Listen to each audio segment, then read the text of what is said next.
C'est l'heure de votre journal sur Radio Nord présenté par Ida Ibinga.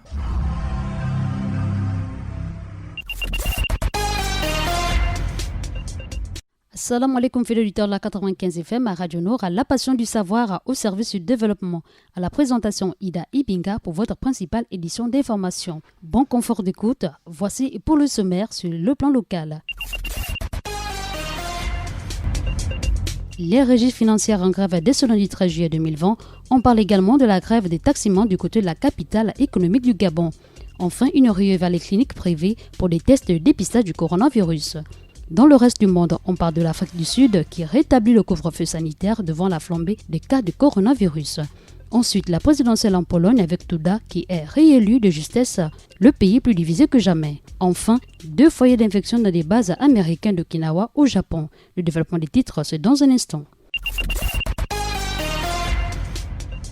Radio Nour, il est 16h. On ouvre notre principale édition d'information sur le plan local pour parler des régies financières qui s'acheminent vers un nouveau bras de fer entre le gouvernement et les organisations syndicales des agents des régies financières. C'est du moins l'impression que pourrait donner la récente sortie de la Fédération des collecteurs des régies financières qui menace de paralyser dès ce lundi 13 juillet 2020 l'ensemble des administrations. Une menace visiblement prise au sérieux par l'exécutif qui a tenu à rassurer cette organisation syndicale sur le paiement des primes revendiquées. Disons que face au silence assourdissant du gouvernement qui semble être dans l'incapacité de tenir ses engagements, la Fédération des collecteurs des régies financières a décidé de monter au créneau par le biais d'une mise au point après le non-paiement des primes qui n'auraient pas été reversées aux agents. Je vous emmène également dans la capitale économique du Gabon. La population fait face aux énormes difficultés pour vaquer à leurs occupations ce matin, d'où la grève des taximans qui condamnent l'abus d'interpellation des forces de l'ordre suite à leur activité quotidienne. On écoute un riverain de la capitale économique du Gabon pour plus de détails.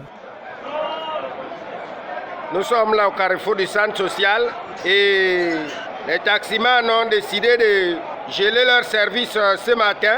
La grève des taximans, ils revendiquent le sérieux de la part des policiers parce que dans la journée, ils font l'objet de au moins 10 interpellations avec à chaque fois un 2000 francs, un 2000 francs, un 2000 francs. C'est ça leur revendication du jour. Donc vous voyez un peu, là il y a quelques taximans qui veulent comme d'habitude tricher et les autres les récupèrent. C'est ça. Et la population qui est bloquée, depuis le matin, on ne peut pas circuler en taxi. À l'instant, vous écoutez un riverain de la capitale économique du Gabon qui nous faisait état. On revient d'actualité locale pour parler des populations qui se dirigent désormais vers les cliniques privées pour les tests de dépistage du coronavirus. Maintenant qu'il est indispensable de pouvoir se déplacer vers l'intérieur du pays, de nombreux Gabonais ressentent le besoin de se faire dépister à la Covid-19. Mais un problème s'oppose, la durée des résultats du test. Toute chose qui peut pousser des populations à se rendre dans des centres de santé privés et débourser d'importantes sommes d'argent. Lorsqu'on sait que le service est entièrement gratuit dans les structures publiques, cependant le gouvernement, à travers ses prérogatives et avec l'accompagnement du comité de pilotage du plan d'éveil et de riposte contre la pandémie du coronavirus, a mis en place un système de tests de dépistage massif et gratuit dans les structures publiques qui s'inscrit dans la stratégie nationale de riposte contre le coronavirus. Place à présent l'actualité dans le reste du monde.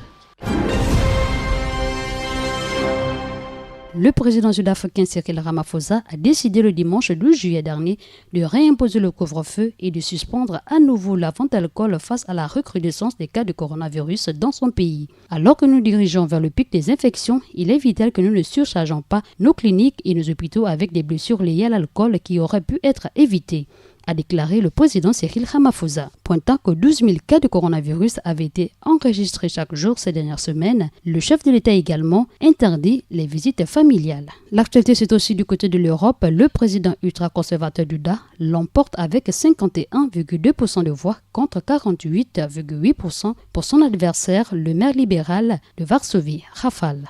Le parti au pouvoir garde donc les pleins pouvoirs, mais dans un scrutin marqué par une participation historique, la Pologne ressort plus fracturée que jamais.